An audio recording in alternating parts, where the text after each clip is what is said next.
The reason that a lot of us don't believe these kinds of things is because we've been raised in a world that does not believe what we've been saying to you. Because scarcity looks like it exists. We live in a very skeptical world. I mean, they even think about, when you even say the word tithing, they almost say, oh, some rich, greedy preacher's going to get that, you know. And so immediately with that image in their mind, they just shut it off. So I'm not going to give. Well, you don't have to give it to some rich, greedy preacher.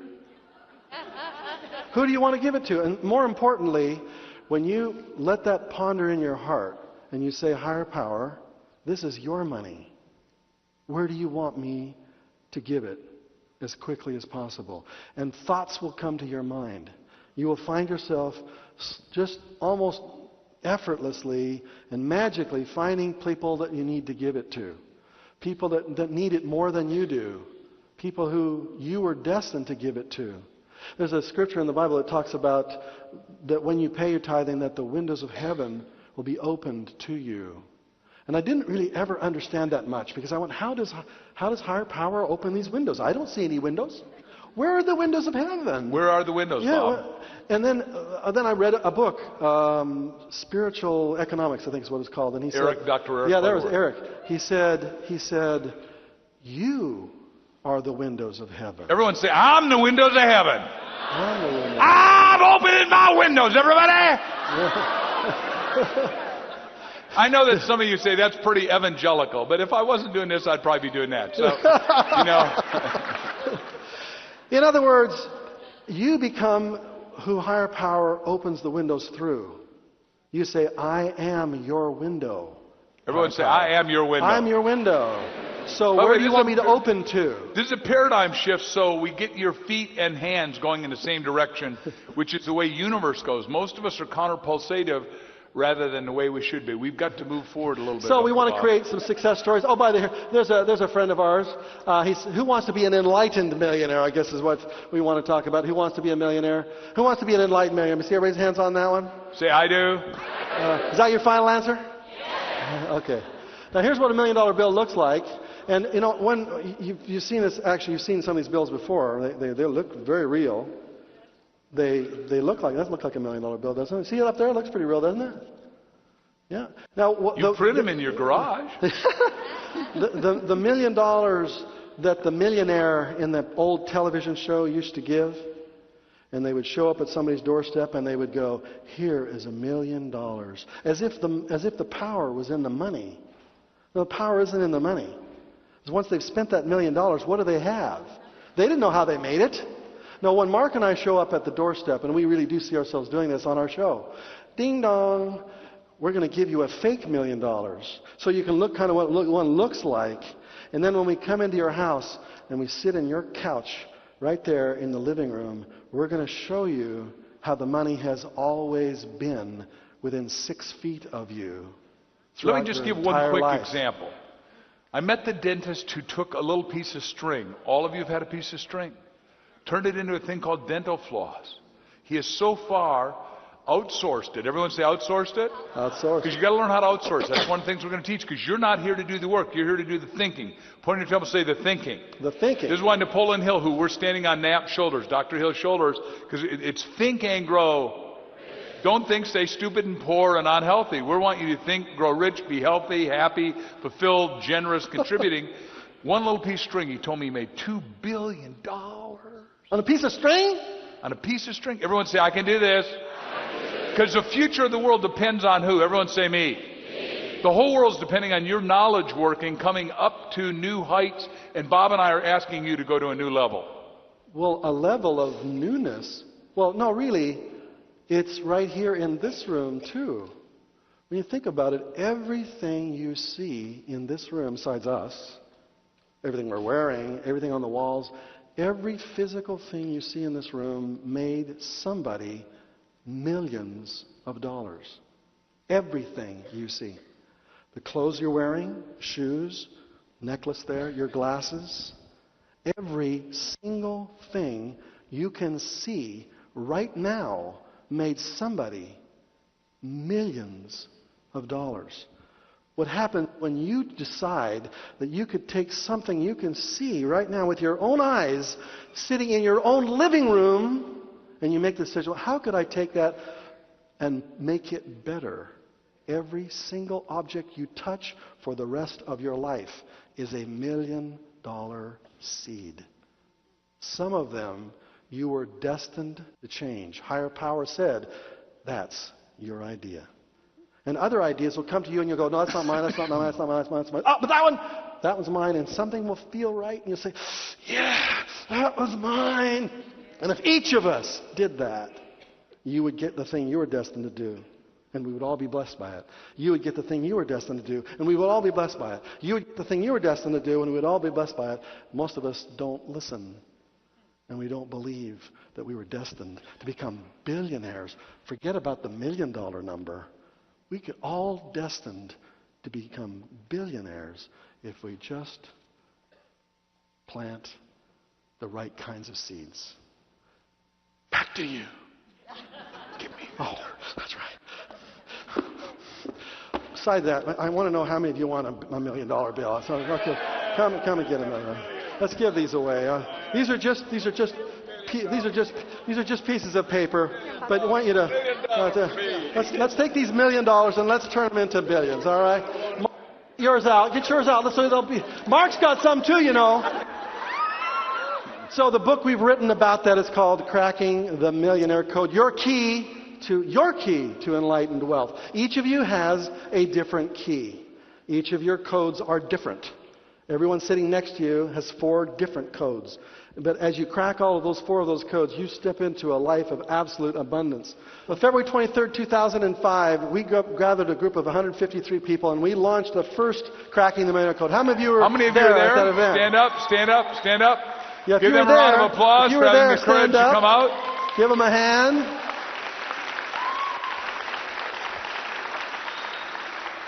We knew that we needed 101 days, and 101 days ends on June the 3rd. On June the 3rd is the day when the whole event kind of comes to a close. So we started as a group of people, and there was 158 of us. So not all of us made it into that exact picture, but there's Mark and I and Pat Burns down at the bottom, and here's a group of people in the background. And we said to all of them, we wanted to circle every face so that as each person achieved their own personal cracking of millionaire code, we would put a circle around their face. I wonder if it's been about 50 days now since we taught this. Has any one of those people have a circle around their face having achieved $1 million in net profit in 50 days, starting from the day we were together? Well, don't be too excited about not everybody. There's just a tiny, tiny, tiny number. But remember, we're on our way with them. If you go to the Millionaire Hall of Fame, you'll be able to see their names and what they've been able to accomplish. It's all posted up there because they post their own stories. We've already generated over $1 million. And as we look around this, we start to see the faces we've now gone to circle. And what our goal is that by the June the 3rd, almost every one of those faces is going to be circled with some profit, some money they've made, 10,000, 15,000, 75, 100, 200, 300, 500, maybe even $1 million. Is it possible that one of them, 2 of them, maybe a handful of them, could actually in 101 days make a net $1 million? Is that possible? Neil Cavuto wants you on his show with us, and Neil wants to air you, and he wants to air you 18 times. So some of you that will make the money will get to tell you your story. I mean, we got 115 people that have made $1 million with us in the last 2 years, brand new. But are the rest of you able to do it in a very short time? The answer is? Yeah. Now, the belief has got to be up to you, because we already believe for you, so now all you got to do is energize it. Everyone say, I got to energize it. Got to energize it. Because this is a global operation. You just happen to be on our local operation here in Anaheim tonight. But we are operative globally, and a lot of you are going to be meeting and befriending people in Spain and Guatemala and Malaysia and Singapore and Japan and places that you've not been yet, and Nigeria. And a chief from Mozambique was in our seminar this weekend, and he wants to take all of you to places, the 76 countries in Africa, because I'll be touring very shortly with Nelson Mandela, and we'll have 500,000 per seminar that are going to participate with us, and we're going to turn around Africa before most Americans are awake to what we're doing. We want to play Monopoly with real money. How many want to play Monopoly with real money, not just as a game, but an enlightened game? What we've now started to acquire are some of the people who have achieved their enlightened status, and we're not saying that every person who's ever made $1 amongst our groups has done it in a totally enlightened way. I'm sure there have been all kinds of ways that we make our funds, but we're trying to attract 101 enlightened millionaires to take with us to New York City on the 3rd of June to launch with us this brand new book, Cracking the Millionaire Code. If you have achieved $1 million status, we want to invite you to what we call the Millionaire Summit. This 4-day event, there's no tuition for it. There's no charge. Obviously, you'll get yourself there and pay the hotels, etc., but we want to gather 101 of our best enlightened millionaires there who can prove you have a net worth of that. If you're part of our students, there's no charge for you. And that's what we're doing. We're inviting you to take a tour with us. We're going to walk you through the BEA, Book Expo of America, 60,000 authors. Before we go there, we'll probably go to Random House. This is what Random House's lobby looks like. Owned by Bertelsmann, which is the biggest company in the book business in the world, and they own the biggest book company in America called Random House. That's me standing at the counter. But by the way, let me tell you why they do this. Just one more thing. They do full security on Bob and I whenever we come in, so if you're with us, you'll get full security. Because the first time we came in with butterflies. And what happened is we released the butterflies, right? We had them in dry ice, then we released them and they fly around. And people were diving under the table going, they're from California, bugs, you know. So the true, new we book, did this. The We new actually book, did release real live butterflies at our publisher's main boardroom. Real butterflies. Have you ever done that before? Oh, it's amazing. Remember, you're here to have fun. What are you here to have? Woo! On Sunday, we're going to teach you the 4 codes you have to crack. You have to crack your destiny code. You have to crack what we call the PRISM code. It's creating a product, a service, information, a media event, something that spells that word PRISM. It's an acronym. A prism that has the light of higher powered flowing through you, refracting into multiple streams of magnificent income for you. That's the PRISM code. The STAR code and the ANGEL code are the 2 other codes. The ANGEL code is how do you attract people to help you? People that are destined to help you, and you destined to help them. How do you attract people in a way that you can trust them? And then how do you find what we call the stars that are out there? There are so many customers that are waiting for your help. And if you treat them like stars, they'll keep bringing their friends back and back and back.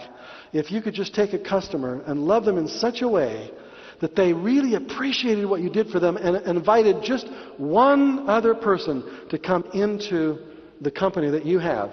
Just one customer per year. If every one of your customers did that, it would double your business every single year. You know how long it would take you for a doubling business every year for you to become a billionaire?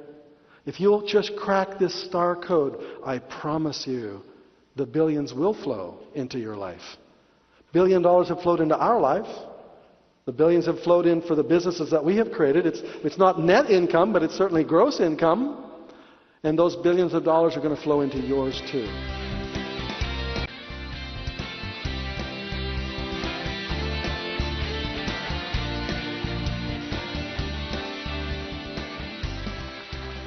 Simply the best. We want to show, when you get the book, we're going to show you how to enter the Millionaire Code Vault. The vault, every one of us has a vault. You all have one. Everybody does. You have multi-million dollars worth of fortune just waiting for you if you learn how to crack your own codes. And this is going to be the beginning of our website is going to be about, kind of like something like that. And would you like to come inside our vault? Yes. Well, you want to come inside and wander around in our vault and then wander around your own, yeah? The first thing we do in 1 Minute Millionaire, it says, you write down, I'm so happy I'm on schedule to be a millionaire. If you've never written it, write it now. Sign it and get your neighbor to sign it. I'm so happy I'm on schedule to be a millionaire, and put a time. I'm so happy, and it includes the kids in here. I'm so happy I'm on schedule to be a millionaire, because the minute you make the decision and consciousness goes into your subconscious makes a provision. You say, well, I want to be stupid and broke my whole life. You'll stay stupid and broke. It's just not a good affirmation. It's counterproductive. Now, here was a survey that just came out this last 2 weeks ago from the Gallup poll. It asked the question, how many of you want to become or have your own business. And looking at the numbers here, find that if you're 18 to 29 years old, 72% of our young people want to be in their own business. The older you get, obviously it seems like the numbers go down by age, March 18th, 1920. I mean, most people in America want to have their own business. You know, here's what the percentages are. Of all Americans, 57% of all Americans, 90% of whom do work at a job. Most people work at a job, but the vast majority of Americans, North Americans, want to be their own boss. Of those who are employed, 61% of them don't want to work for anybody else. They want to have their own job. And they are going to float around this world, and they're going to come up with an idea like you're going to come up with, and they're going to say, I'm going to start a business. And what's the probability that the person who starts that business today, and we were talking about this on Wednesday night, starts that business today, by this time next year, how many of those people who launched today will be still in business? Half of them will be gone. By 5 years, 95% of them will be gone. Most of them will fail. They're going to fail their way. If you're an entrepreneur or a serial entrepreneur, we want you to be a serious entrepreneur and have a real MBA, which means not an MBA like he's got, which is a Master of Business Administration, but a millionaire's bank account. Everyone say, I'm ready. Got a millionaire bank account. So what we're trying to teach you today is that if you're going to just do it in a normal, ordinary way, the odds are 95% against you for you to just launch a business in a normal, ordinary way. We spent a lot of time with Glenn Purdy privately yesterday, and he brought up a thought that I keep forgetting, frankly. He said, if you're going to make it in real estate, guess what do you have to figure out in real estate to really make it work? Frankly, if you're buying and selling property that's already developed, somebody owned it, got in trouble and had to sell it, there's really only about one thing you need to figure out, how to find that highly motivated seller and then buy it. It's just one thing you got to do. If you want to launch a business, though, you have to have about 6 or 7 things to do in order to make it work. Just think about the things you have to make it work. You got an idea in your head, that's one thing. What else do you have to do to get that idea to actually produce money for you? Got to have a plan. All right, what else got to come? Come on, give me some more. Got a team of people. Got to have employees. Yep, what else? Got to do some marketing. Got to write marketing pieces and advertising. Yep, what else? Some money. I got to get some money. Got to finance it. I got to manufacture the darn thing. Whatever it is. It's an idea, a service, a product, whatever. And then I've got to service the customers. I got to take care of them. I mean, there are a lot of things that have to be done in order for you to be successful in business, where there's a very few things that need to be done in order for you to be successful in real estate. But real estate is just one of our streams of income. You should have real estate and a business and the stock market and a whole bunch of other things. But when it comes to business, some of